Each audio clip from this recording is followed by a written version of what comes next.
नमस्कार, जय हिंद। आप देख रहे हैं ग्लोबल मिरर और मैं हूं ए.के. मिश्रा। हमारे बगल में जो शख्स बैठे हैं ये किसी परिचय की मोहताज नहीं है। आपको मैं बता दूं कि भारत सरकार में पूर्व एडीजी रहे ए.पी. पाठक और साथ में बाबूधाम ट्रस्ट के अध्यक्ष, जिन्होंने अपने कार्य क्षेत्र में ही इन्होंने बाबूधाम ट्रस्ट का स्थापना किया और उस ट्रस्ट के माध्यम से गरीबों के बीच में इन्होंने काफ़ी सराहनीय कार्य किया। हर एक वर्ग में जाकर के लोगों का मदद करना इनका मुख्य कार्य रहा है। आइए इनसे मिलाते हैं और हम आपको दिखाने सुनाने का प्रयास करते हैं कि नीतीश कुमार जो पहले गठबंधन में थे अभी भाजपा में आ गए, इससे इन लोगों को क्या फील हो रहा है, अंदर से क्या जोश है। 2024 चुनाव नजदीक आ गया है, इसका सीट शेयरिंग पर भी हम लोग बात करेंगे। आइए हम बात करते हैं, आपको दिखाने का प्रयास करते हैं कि पार्टी में नीतीश कुमार के आ जाने के बाद पार्टी को कितना मजबूती मिला है। सर, आपको सबसे पहले हमारे चैनल में बहुत बहुत धन्यवाद कि आपने समय दिया। बताइए सर, अपना परिचय दीजिए। परिचय तो आपने दे ही दिया है। मैं ए.पी. पाठक हूँ और इस क्षेत्र का रामनगर का रहने वाला हूँ, यहाँ पे अपने ग्राम बड़गो में।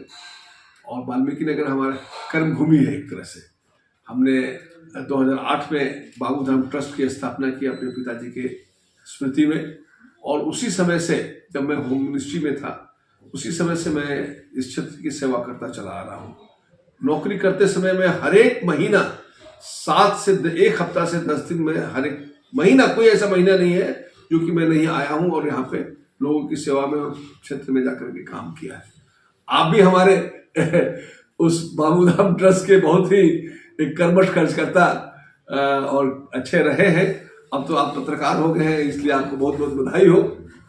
आपको भी सर। तो इसमें जो नीतीश जी अब जो आए हैं अपने पुराने घर में चले आए, क्योंकि 2020 में जब विधानसभा का इलेक्शन हुआ था तो भाजपा और जेडीयू दोनों ने मिलकर लड़ा था और जनता ने जो हम लोग को जो बहुमत दिया था, ये सरकार दोनों का गठबंधन की सरकार होनी चाहिए थी, भाजपा और एनडीए की सरकार थी, तो 2020 से लेकर 2022 तक चली थी।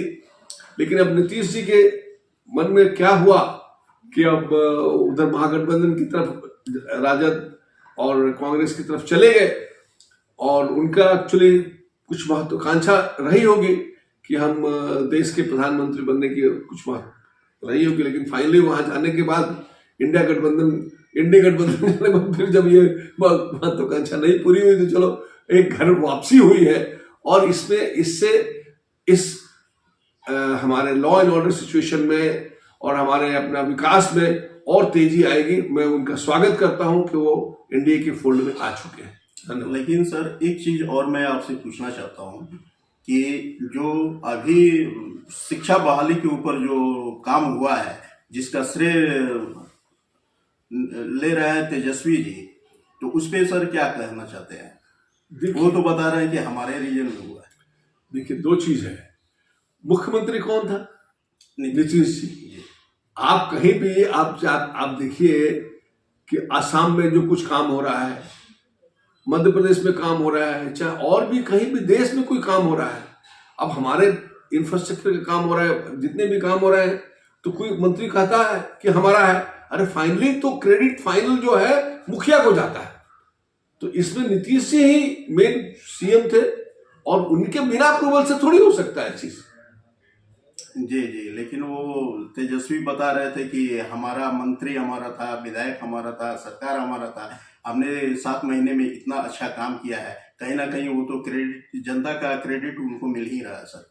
देखिए, ऐसा है कि आप कैप्टन क्या होता है, खेल कूद सारे कुछ करते हैं, लेकिन असली फाइनली कैप्टन को ही उसका तगमा मिलता है, सारा कुछ। तो हमारे कैप्टन नीतीश जी थे।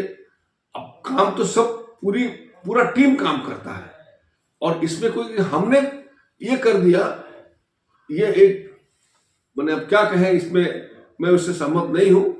ये नीतीश जी की सरकार ने ये काम किया है, अच्छा काम किया है, इसमें कोई दो राय नहीं। 2024 में सर चुनाव के लेकर के आप लोग का क्या तैयारी चल रही है अभी? हम लोग की तैयारी तो बड़ी शुरू से चल रही है, आज से नहीं।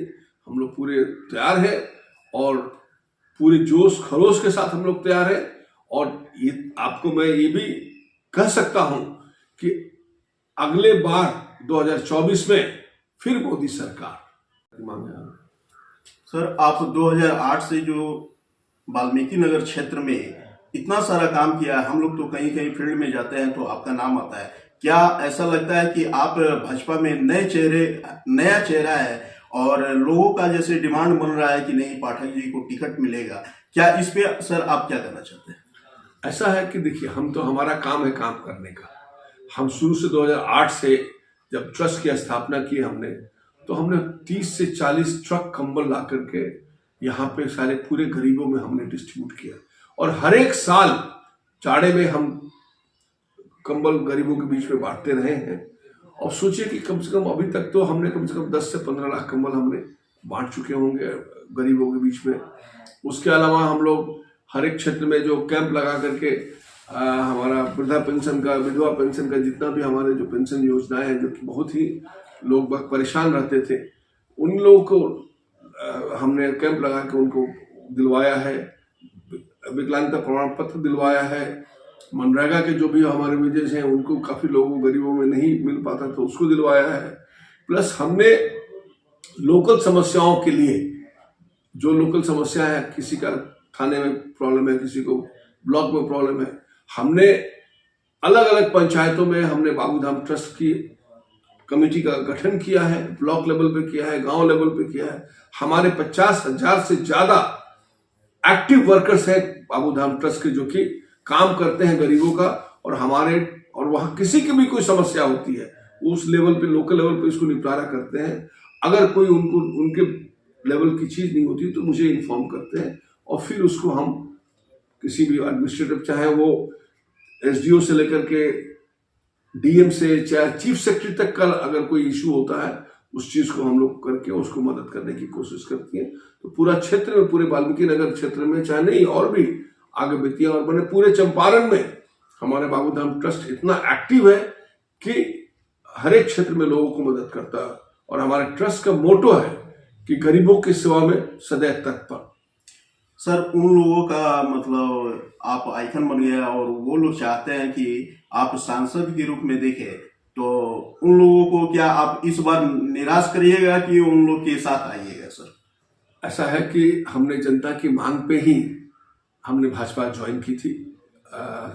हमारे अमित शाह जी के सानिध्य में जब आए थे दौरिया के रैली में, और उस समय से भी हम पूरी और भी ताकत से हम क्षेत्र में काम कर रहे हैं, लोगों के बीच में जा रहे हैं और अपनी हमारे मोदी सरकार जी की जो भी उपलब्धियां हैं हम सबको बता रहे हैं। सबके साथ जाकर के मिल करके जितना भी हमारे पार्टी का जो प्रोग्राम होता है, हर एक प्रोग्राम में हम लोग बढ़ चढ़ के हिस्सा लेते हैं। और इसमें देखिए, पार्टी हाईकमान का जो पार्टी जैसे आदेश करेगी, पार्टी अगर हमको मौका समझती है, इस लायक समझती है, तो हम जरूर हम आएंगे। और जनता तो हमारे साथ है।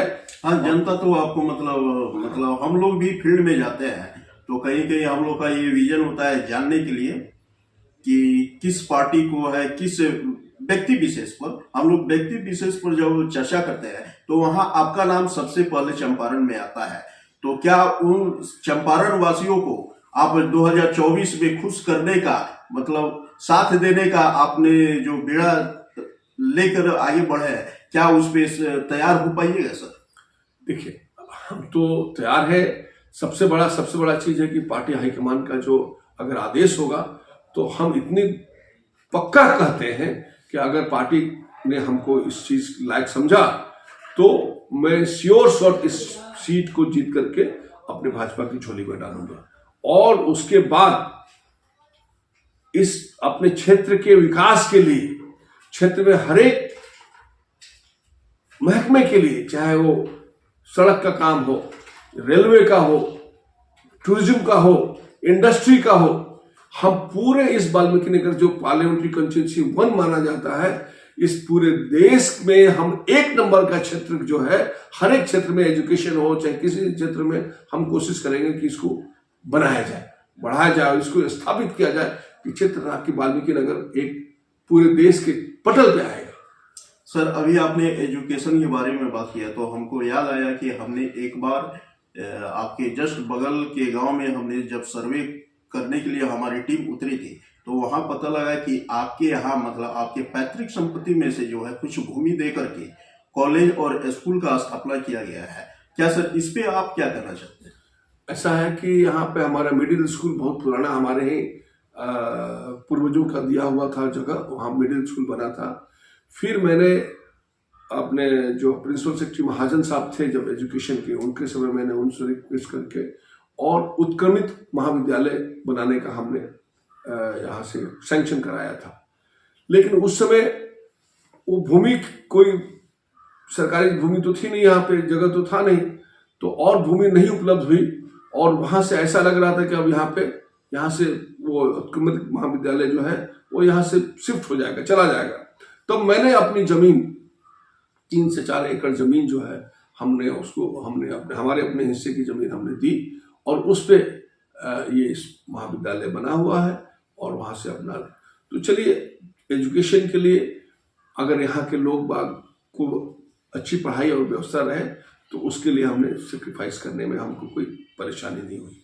हमने वो जमीन दी और उसके ऊपर स्कूल बना हुआ है, महाविद्यालय। चलिए, बहुत बहुत धन्यवाद।